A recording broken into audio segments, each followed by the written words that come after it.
नमस्कार प्यारे बच्चों। हमने पहली वीडियो में यूरोप में जो राष्ट्रवाद है उसमें हमने पहली वीडियो में बातें की हैं। अब जो शेष भाग है उसका हमने अलग से वीडियो बनाई है क्योंकि वीडियो बहुत लंबी हो जाती, इसलिए इसका दूसरा भाग जो है जिसमें 1848 में उदारवादी क्रांति, इटली का एकीकरण, जर्मनी का एकीकरण, इनके बारे में अध्ययन करेंगे कि किस तरह वहाँ जो राष्ट्रवाद है वो साम्राज्यवाद में बदल गया। अब सारा जो है और कैसे प्रथम विश्व युद्ध हुआ, इसका अध्ययन हम इस वीडियो में करेंगे। यदि आपने पहली वीडियो नहीं देखी है तो आपको पहली वीडियो देखनी पड़ेगी, उसके बाद ही आपको ये अध्याय समझ में आएगा। शुरू करते हैं। 1848 में उदारवादियों की क्रांति। 1848 फरवरी में गरीबी, बेरोजगारी और भूखमरी से ग्रस्त किसान मजदूर विद्रोह कर रहे थे और पढ़ा लिखा मध्य वर्ग भी विद्रोह कर रहा था। इन घटनाओं से राजा को गद्दी छोड़नी पड़ी। जहां अभी तक राष्ट्र राज्य अस्तित्व में नहीं आए थे, जैसे Germany, Italy, Poland, Austria, Hungary साम्राज्य, वहां भी राष्ट्रीय एकीकरण की मांग उठने लगी थी। यह राष्ट्र राज्य संविधान, प्रेस की स्वतंत्रता और संगठन बनाने की आज़ादी जैसे संसदीय सिद्धांतों पर आधारित था।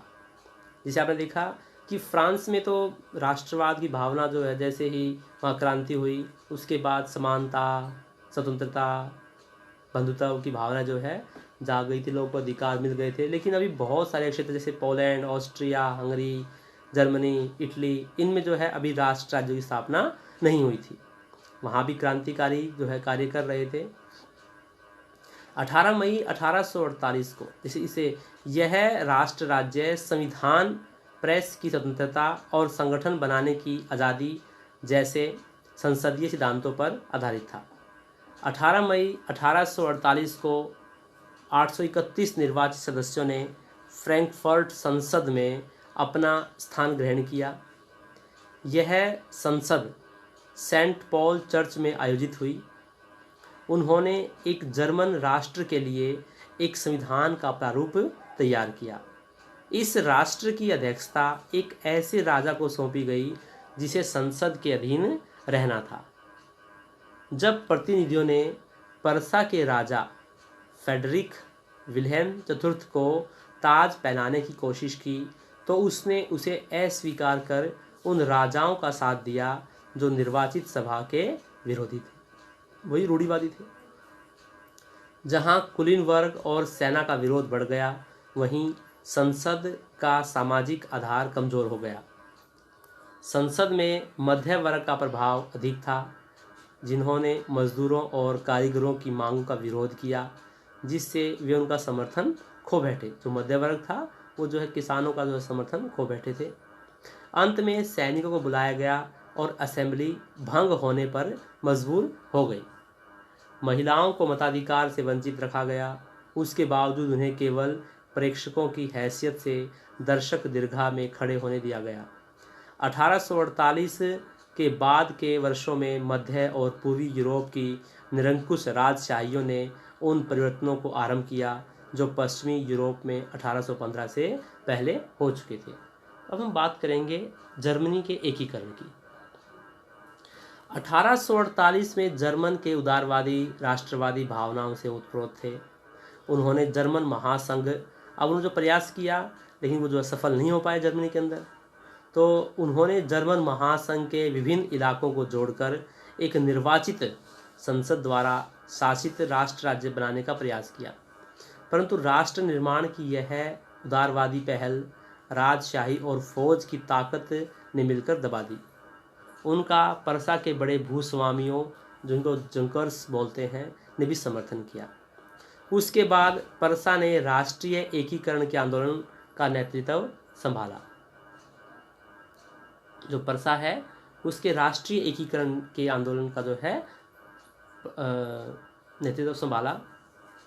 उसका प्रमुख मंत्री ओटो वॉन बिस्मार्क, ये बहुत महत्वपूर्ण कैरेक्टर है इसमें। ओटो वॉन बिस्मार्क इस प्रक्रिया का जो जनक था, मंत्री था ये, जिसने पर्सा की सेना और नौकरशाही की मदद ली।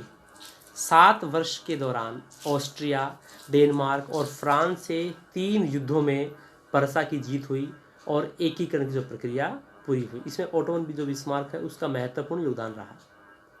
जनवरी 1871 में वर्साय में हुए एक समारोह में परसा के राजा विलियम प्रथम को जर्मन का जो है सम्राट घोषित किया। देखो 1848 से 1871 इतना समय लग गया इनको दोबारा एक राष्ट्र बनने में। 18 जनवरी 1871 की सुबह बेहद ठंड थी। जर्मन राज्यों के राजकुमारों, सेना के प्रतिनिधियों और प्रमुख मंत्री ओटो वॉन बिस्मार्क समेत परसा के महत्वपूर्ण मंत्रियों की एक बैठक वर्साय के महल के बेहद ठंडे शीश महल, उसका नाम था हॉल ऑफ मिरर्स में हुई। सभा ने परसा के काइजर विलियम प्रथम के नेतृत्व में नए जर्मन साम्राज्य की घोषणा की। अब बात करते हैं इटली का एकीकरण। 19वीं सदी के मध्य में इटली 7 राज्यों में बटा हुआ था, जिनमें से केवल एक सार्डिनिया पिडमांट में एक इतालवी राजघराने का शासन था। बस यहीं पर एक जो इतालवी थे, जो इटली के थे, उनका शासन था, बाकी कहीं और नहीं था। उत्तरी भाग ऑस्ट्रियाई हैब्सबर्गों के अधीन था। मध्य इलाकों पर पोप का शासन था और दक्षिणी क्षेत्र स्पेन के बुर्बो राजाओं के अधीन थे। इतालवी भाषा ने अभी साझा रूप हासिल नहीं किया था और अभी तक उसके विविध क्षेत्रीय और स्थानीय रूप मौजूद थे। 1830 के दशक में जूसेप्पे मैत्सिनी ने एकीकृत इतालवी गणराज्य के लिए एक सुविचारित कार्यक्रम प्रस्तुत करने की कोशिश की थी। हमने पहली वीडियो में भी जो है जूसेप्पे मैत्सिनी के बारे में पढ़ा था। 1831 और 1848 में असफल क्रांतिकारी विद्रोह के बाद एकीकरण की जिम्मेदारी है वो विक्टर इमैनुअल द्वितीय पर आ गई। मंत्री कावूर, जिसने इटली के प्रदेशों को एकत्रित करने वाले आंदोलन का नेतृत्व किया, न तो कोई क्रांतिकारी था और न ही जनतंत्र में जो है विश्वास रखने वाला था। इतालवी अभिजात वर्ग के तमाम अमीर और शिक्षित सदस्यों की तरह वह इतालवी भाषा से कहीं बेहतर जो है फ्रेंच भाषा बोलता था, लेकिन फिर भी जो है इटली के एकीकरण में उसका योगदान है। कावूर ने फ्रांस के साथ एक कूटनीतिक संधि सार्डिनिया पिडामांट के साथ की। 1859 में ऑस्ट्रियाई बलों को हरा पाने में कामयाब हुआ। नियमित सैनिकों के अलावा जूसेप्पे गैरिबाल्डी के नेतृत्व में भारी संख्या में सशस्त्र स्वयंसेवकों ने इस युद्ध में हिस्सा लिया। जो किसान थे उन्होंने भी जो है इस युद्ध में हिस्सा लिया, लेकिन वो जो है काफ़ी अनपढ़ थे, उनमें जो है शिक्षा का प्रसार इतना नहीं था। 1860 में दक्षिण इटली और 2 सिसिलियों के राज्य में प्रवेश कर गए और स्पेनिश शासकों को हटाने के लिए स्थानीय किसानों का समर्थन पाने में सफल रहे। 1861 में इमैनुअल द्वितीय को एकीकृत जो है इटली का राजा घोषित कर दिया गया। तो इस तरह जो है इटली 1861 में एकीकृत हुआ। 1871 में जर्मनी और 1861 में इटली का जो है एकीकरण पूरा हुआ। अब ब्रिटेन की अजीब दास्तान। कुछ विद्वानों ने तर्क दिया है कि राष्ट्र राज्य का जो मॉडल या आदर्श कौन है, ग्रेट ब्रिटेन है। 18वीं सदी से पहले ब्रितानी राष्ट्र था ही नहीं। ब्रितानी द्वीप समूह में रहने वाले लोग अंग्रेज, वेल्स, स्कॉट या आयरिश की मुख्य पहचान नृजातीय एथनिक। ये जो नृजाति क्या होता है, एक साझा नस्ली, जनजातीय या सांस्कृतिक उद्गम अथवा पृष्ठभूमि जिसे कोई समुदाय अपनी पहचान मानता है, ये थी इसकी। जैसे जैसे आंग्ल राष्ट्र की धन दौलत, अहमियत और सत्ता में वृद्धि हुई, वह द्वीप समूह के अन्य राष्ट्रों पर अपना प्रभुत्व बढ़ाने में सफल हुआ। एक लंबे टकराव और संघर्ष के बाद आंग्ल संसद ने 1688 में राजतंत्र से ताकत छीन ली थी। इस संसद के माध्यम से एक राष्ट्र राज्य का निर्माण हुआ जिसके केंद्र में इंग्लैंड था। तो वहाँ जो राजशाही थी वो ख़त्म करके, वहाँ क्या जो राजतंत्र ख़त्म करके वो जो नागरिकों के हाथ में आ गया। वो इंग्लैंड और स्कॉटलैंड के बीच एक्ट ऑफ यूनियन 1707 से United kingdom of great Britain का जो है गठन हुआ। ये दोनों जो स्कॉटलैंड और जो इंग्लैंड था दोनों मिल गए थे आपस में, और जो है United kingdom of great Britain का जो है गठन हुआ। 1801 में आयरलैंड को बलपूर्वक यूनाइटेड किंगडम में शामिल किया गया। इस तरह क्या है, ये ग्रेट ब्रिटेन बना।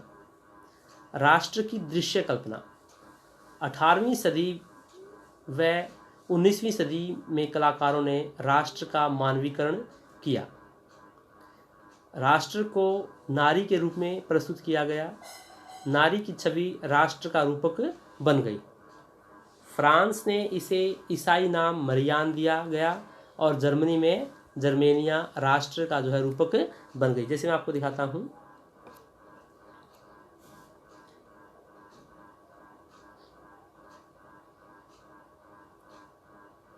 देखिए ये जो है जर्मेनिया की जो तस्वीर है, इसने क्या है, सिर पे जो है बलूत का जो बलूत के पत्ते हैं उनका मुकुट पहना हुआ है। तो जो है इस तरह से ये क्या है, वहाँ पर नारी का रूप दिया गया था। ऐसे ही फ्रांस में मरियान को मरियान जहाँ स्वतंत्रता एवं गणतंत्र का प्रतीक है, वहीं जर्मेनिया बलूत वृक्ष के पत्तों का मुकुट पहनती है, क्योंकि जर्मन बलूत वीरता का जो है प्रतीक था। अब इसमें कुछ और प्रतीक भी थे, जैसे आप देखें,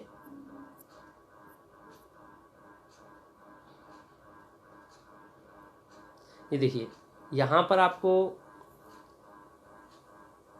टूटी हुई बेड़ियाँ दिखाई दे रही हैं। जो टूटी हुई बेड़ियाँ थी ये आज़ादी का प्रतीक था। बाद छाप कवच देखो, ये जो कवच है इसमें बिल्कुल साइड में ये देखिए, ये कवच, ये जो है जर्मन साम्राज्य की प्रतीक शक्ति थी।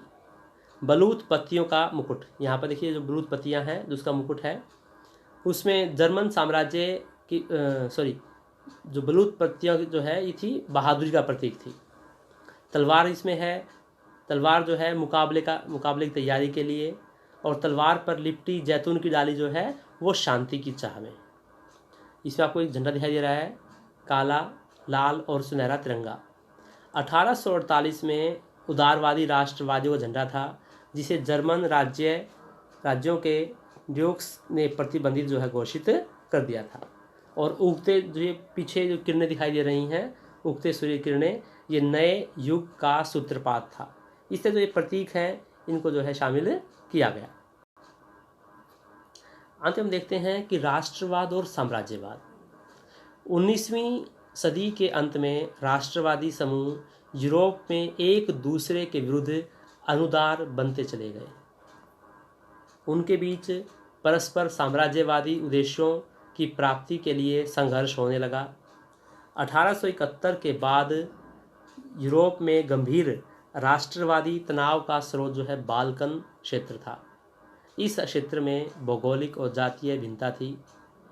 इसमें आधुनिक रोमानिया, बुल्गारिया, अल्बेनिया, यूनान, मैसिडोनिया, क्रोएशिया, बोस्निया, हर्जिगोविना, सर्बिया, मोंटेनिग्रो शामिल थे। ये सब जो है जो भूमध्य, आप यदि विश्व के मानचित्र में देखेंगे तो जो है भूमध्य सागर से ऊपर इनकी जो स्थिति दिखाई देगी आपको। बहुत समय तक यह बाल्कन राज्य ओटोमन और अनेक यूरोपीय शक्तियों के बीच संघर्ष का जो है केंद्र बना रहा। यहाँ तनाव के कारण क्या थे? बाल्कन राज्यों में बहुत से नागरिक ईसाई थे, परंतु टर्की के मुसलमान जिनके अधीन यह देश थे उन पर मनमाने प्रकार से जो है अत्याचार करते थे। 19वीं सदी में टर्की का साम्राज्य काफ़ी शिथिल हो गया था और उसे यूरोप का बीमार व्यक्ति कहा जाने लगा था। टर्की की इस कमजोरी ने बाल्कन राज्यों के लोगों को टर्की के विरुद्ध विद्रोह करने के लिए प्रोत्साहित किया।